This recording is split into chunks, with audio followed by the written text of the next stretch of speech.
So in the last video, we were discussing simple interest and that simple interest formula, I equals PRT. And in that formula, we said T stands for time in years. And our last examples were all in years. But simple interest, it's not really practical to calculate it over several years' time, because most banks and financial institutions won't use simple interest for things that are that long of a term. They usually won't apply it for anything that's more than 3 to 6 months long. So simple interest really is more practical if used on shorter terms. So let's take a look at an example that's a little bit more practical. Let's find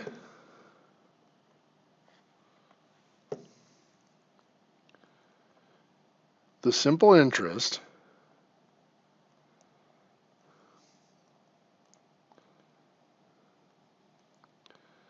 on $6,000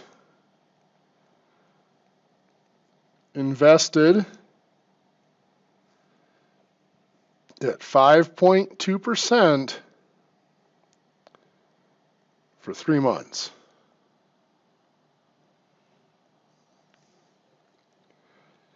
So our formula is still I equals PRT.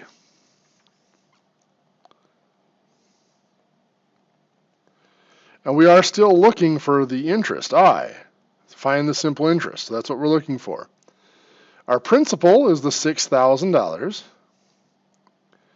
Our rate, 5.2%, we convert that to a decimal, is 0.052.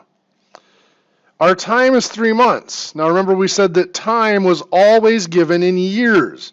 So to express 3 months as years, there are 12 months in a year. So we express 3 months as 3/12 of a year. Then we calculate that interest, 6,000 times 0.052 times, and now I don't have to use the fraction function on the calculator. I just do 3 divided by 12 to enter 3/12. And I get $78. So for that example, there's $78 simple interest on that $6,000 invested at 5.2% for 3 months. I might ask you to find the maturity value.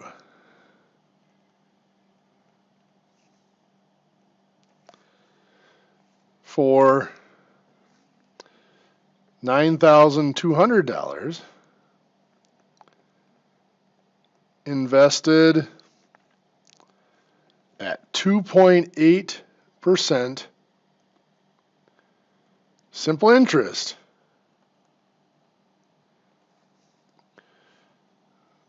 for 6 months.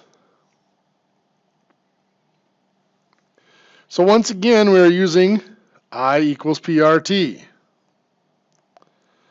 And once again, we are looking for, well, we're asked to find the maturity value, but to find the maturity value, we first have to find I, the amount of simple interest. So our principal is the $9,200. Our rate, 2.8%, becomes 0.028. And our time, again, 6 months, has to be converted into years, so I write it as 6/12.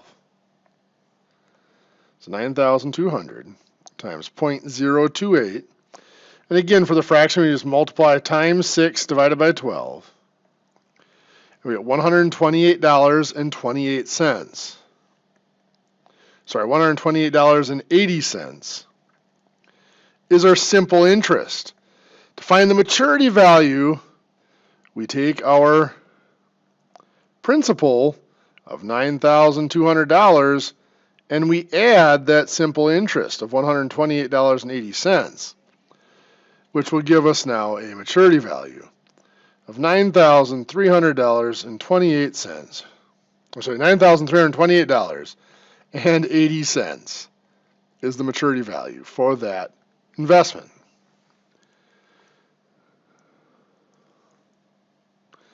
So what if we have our time not given in months, but the time is in days. This seems like it'd be pretty simple because there's 365 days in a year. But it's not quite that simple because in banking and investment, there's two ways of calculating interest based on days. One is ordinary interest, and the other is what's called exact interest.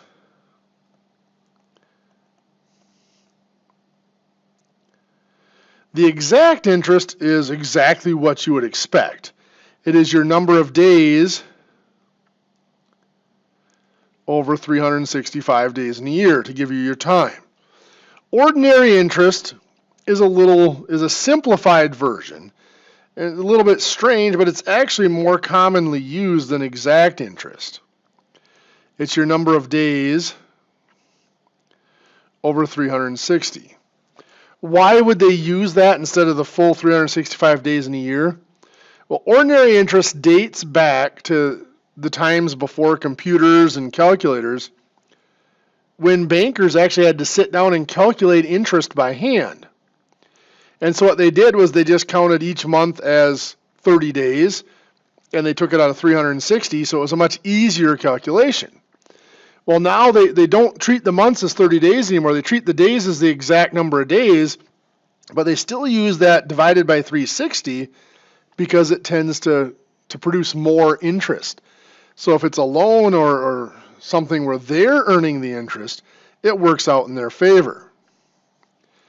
If it's not specified, you assume ordinary interest unless stated otherwise.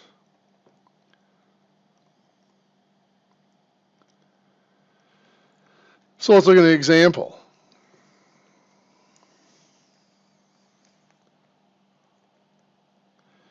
Find the simple interest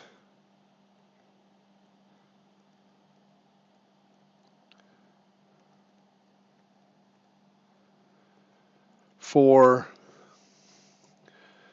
$7,800.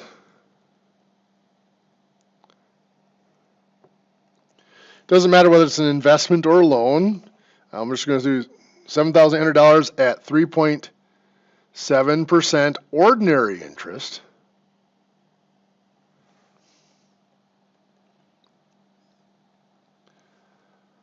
For 65 days. So, finding the simple interest, so that's I equals P RT. And what we are looking for is that simple interest, I. The principal is $7,800. The rate R, 3.7%, becomes 0.037. And our time is 65 days, but it's ordinary, so it's over 360. So when we calculate that, we're going to do 7,800 times 0.037 times 65 divided by 360. So $52.11 that's going to round to. So that is the ordinary interest on that investment. We might be asked for exact interest. Change it up a little bit. Find the maturity value.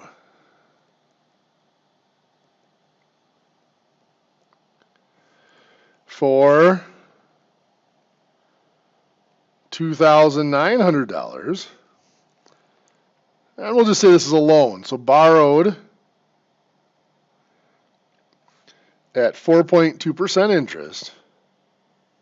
So 4.2% exact interest.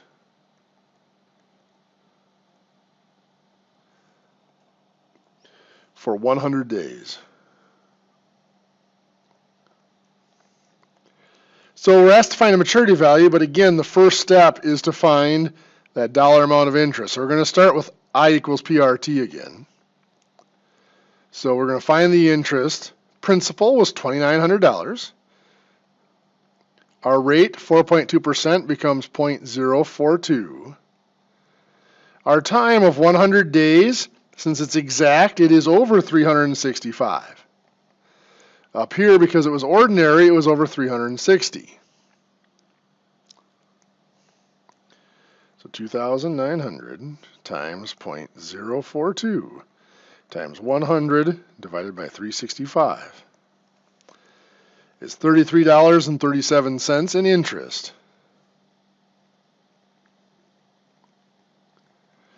Now that is just the interest. To find our maturity value, we take our principal of $2,900 plus that interest of $33.37 to get $2,933.37 is the maturity value.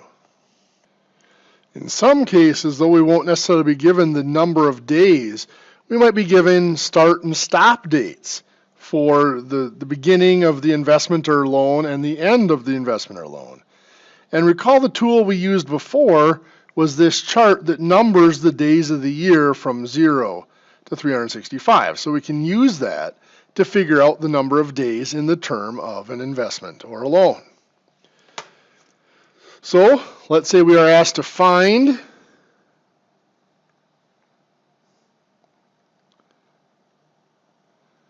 the amount repaid if $3,500 is borrowed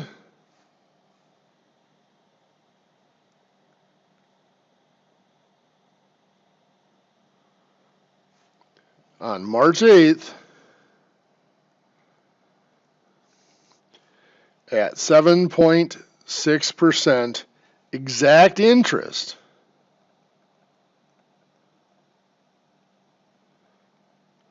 and repaid on May 23rd. So let's look up our dates here. We've got March 8th. So March 8th is day 67 for our year.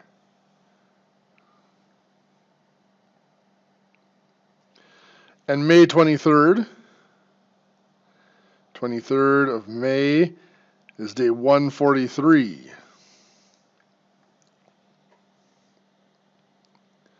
So the number of days that have passed here is 143 minus 67.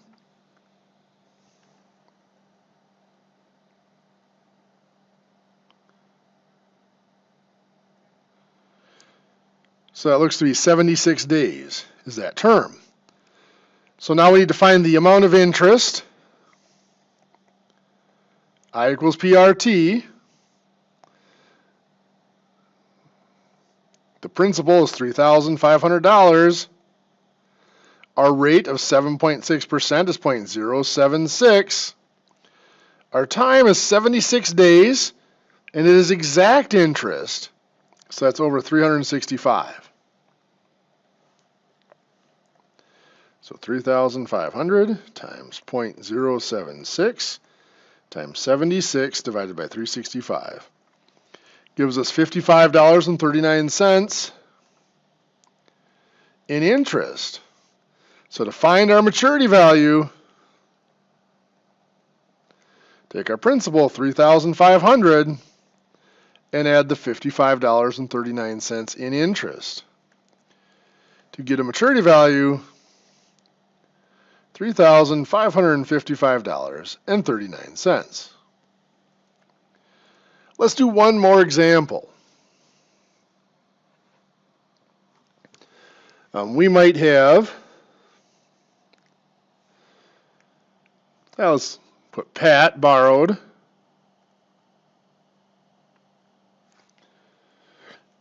$5,600 on November 27th.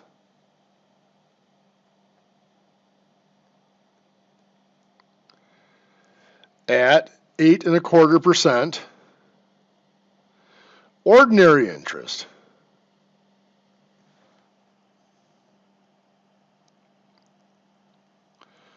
How much was repaid on February 5th. So once again, we need to start out by calculating our days. November 27th, oops, looks like day 331.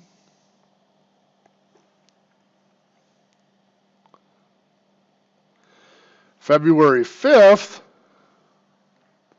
5th of February is day 36.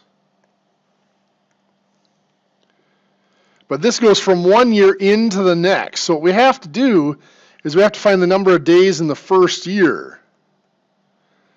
And to find those days, we take 365 minus the 331. That's going to subtract to give us 34 days. So this loan was held for 34 days in the first year, and then it goes 36 days into the second year. So 34 days in the first year, 36 in the second. That adds up to a total of 70 days for that term. So now we find our interest using I equals PRT. So our principal is $5,600. A rate of 8.25%. That would be 8.25% as a decimal percent. We make that a rate, that's 0.0825. Our time of 70 days, this is ordinary interest, so out of 360. So 5,600 times 0.0825 times 70 divided by 360. $89.83 is the interest. So then we need to find our maturity value. How much was repaid? The amount repaid would be the maturity value. We got $5,600 plus the $89.83 in interest. We're going to repay $5,689.83 is the amount repaid on February 5th. Now you might be looking at these thinking they're not very practical. Our next topic of compound interest is what everybody thinks is used for most everything in everyday life. Realistically, however, this simple interest is used in more things than what you would imagine. Most banks use simple interest for car loans, auto loans, many home mortgages use simple interest. Why? You think of, well, but it's compounded every month. How can it be simple interest? If you recall, back at the beginning of the simple interest, we said simple interest is only calculated under two conditions. One is the end of the term. Well, obviously, car loans are anywhere from 3 to, I think I've seen them up to 8 years now. Home loans can be from 5 to 30 years. They're not waiting till the end of the term to calculate interest on those. The other thing, though, was an action on the account. That's a payment being made or a withdrawal being made. All these types of loans, you are expected to make monthly payments. If you make payments ahead on a car loan, if your bank allows it, so you make 3 or 4 payments ahead and then you don't make payments for a few months, when you do make a payment, you're going to have a huge amount of interest that gets added in before that payment's made because they use simple interest. They didn't calculate any of that interest until you go to make that next payment. So that is kind of our wrap-up of the basics of simple interest. In our next video, we'll look at U.S. rules and partial payments on notes and how those get calculated.